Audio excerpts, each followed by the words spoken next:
This is Ford's 2023 Maverick.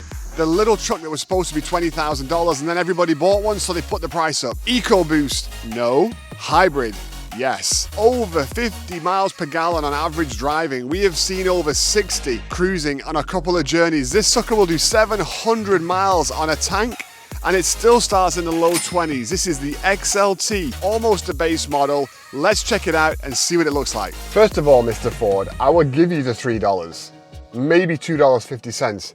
But come on, give me a push start. It's 2023. Do you know how long it is since I put a key in an ignition? I bought my first car when I was 17, and that was like the 90s, dude. That's a long way. We should have moved on from there. It's kind of weird with these hybrids. When you sat here, I didn't even realize the engine was on, but I guess it's on, and obviously because it's making no noise because it's running on the battery. So here we go, and it just sets off. I think I would enjoy an electric car, I have to say.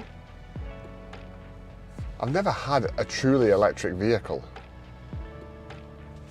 My daily driver is my Tundra, and that's a hybrid, but it really works off the engine first and the battery second, whereas this works off the battery first and the engine second. So all this time I'm just trickling along in silence. I really like this lack of rev counter and this power thing on the dash. Tells me I'm at 0, I'm in the eco, I'm in 50% power, 100% power. Okay, that's not gonna work, is it? So I'm just gonna have to hold this thing and hope for the best. But there we go, just cruising on down the street. 10 miles an hour, still at 0, making no effort to push the battery here. Gonna accelerate a little bit. I mean, dude, you know, speeding up at a normal leisurely speed, if you're not trying to kind of hoof it, put your foot down. I'm barely even going over 0. I mean, I'm at 10, 15% on the power. And it can move.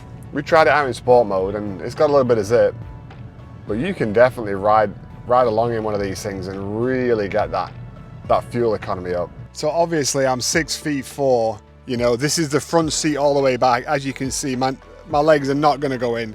It has a contour in the seat where you can see that. So if I was a little shorter, my knees I think would go in there nicely, but I can't get them in there.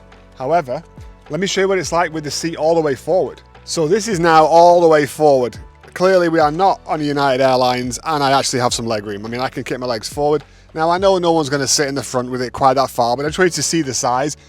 Headroom wise, dude, I got plenty of space above my head. Maybe we can catch this in the shot, I don't know. I'm thinking that's like 3 or 4 inches. And again, I'm 6'4", so speakers are right here behind me on these side columns. You can see it over here if you want to catch a shot. And then I've got this really cool little center armrest. Got my cup holders, because you can't leave home without them. It's big enough to lean on and stretch out. Got a little power outlet in the back here. This little slot here, if you can see that, is made for a cup holder that slides in, and the good folks at Ford thought that $86 was a good price for that. I was thinking for $86, I better have, like, you know, a person sitting next to me holding it in their hands for me so it doesn't spill, but that's just me. Other than that, you got your handrest to hold, and that's pretty much it. I mean, it's the back of a car, but dude, for a small car, it's pretty awesome. Like, there's some space here, people. And then there's that regenerative braking, which is such a cool idea. I remember when I was younger and that came out, I feel like I saw it in Formula 1 first, and they were using regenerative braking on the cars to try and get some energy back into the batteries. The drive is smooth. This is 30 miles an hour. I'm at literally 0 on the power, just over 0, maybe 1 or 2. I'm cruising. It's very silent.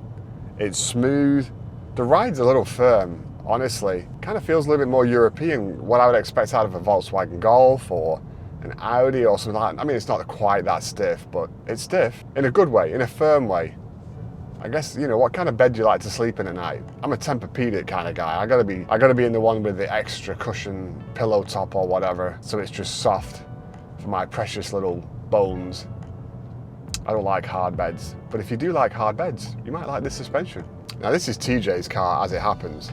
So he's averaging about 47, 48, something like that miles per gallon. I gotta tell you, I think I'm a little bit lighter footed than he is. I'm thinking if I was driving this as my daily driver, I could probably squeeze 53, 54 out of the sucker, but I'm gonna have to test that a little bit more In my Tundra, which is a big vehicle and obviously a full-size truck, I get about 23 and change. I don't think that's bad for something with all that horsepower and all that torque. I think it's more powerful than my old Raptor used to be.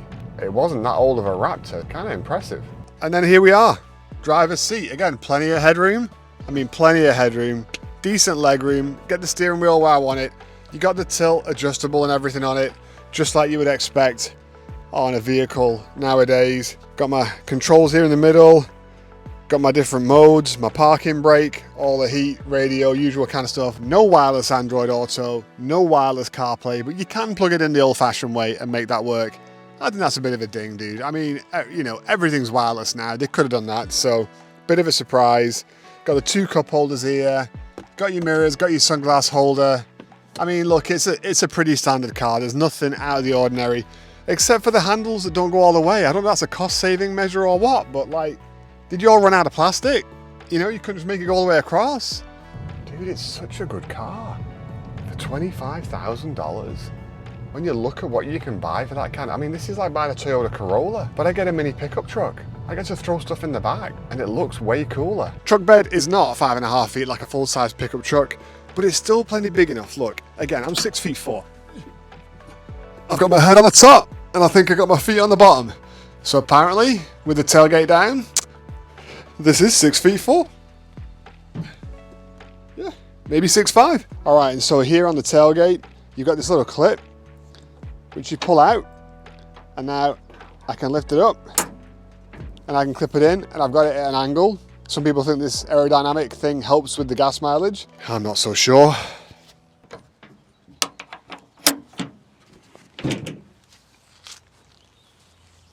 Check out the little bottle opener over here. If only I was a really good tech reviewer and I had a bottle that I could open for you, but I don't. So, trust me. Particularly like the blue colour. Definitely a jazzy colour. And here's a little trick for you. Because it's so quiet, especially when it runs on battery, when you're backing up, you get a little beep, but it doesn't sound like a truck. They've designed a special beep just for the Maverick.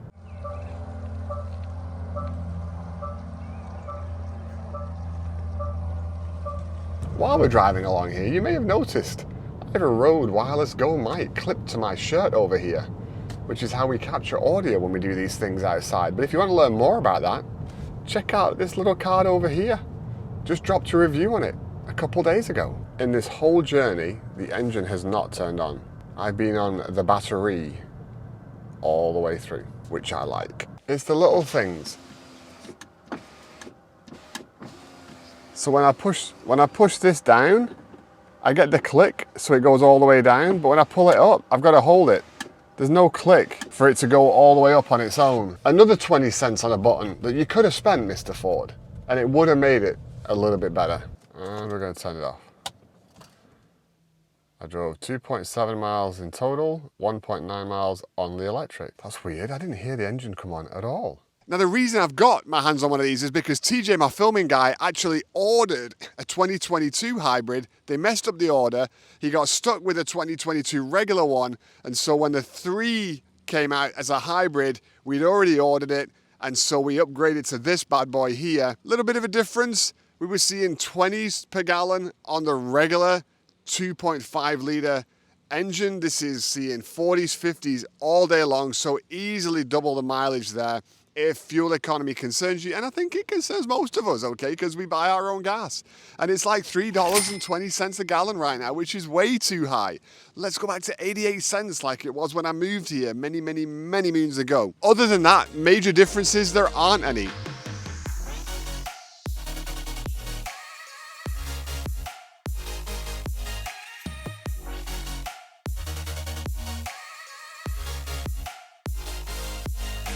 The car is essentially the same. The interior feels and looks pretty much the same. So if you can find a 22 at a good price, congratulations, because I don't think you will. But if you can find a 2022 at a good price and you don't want to wait because 2023's order books are already closed, go ahead and buy that bad boy. I don't think you're going to be disappointed, but I do think you should buy the hybrid because it's pretty cool, okay?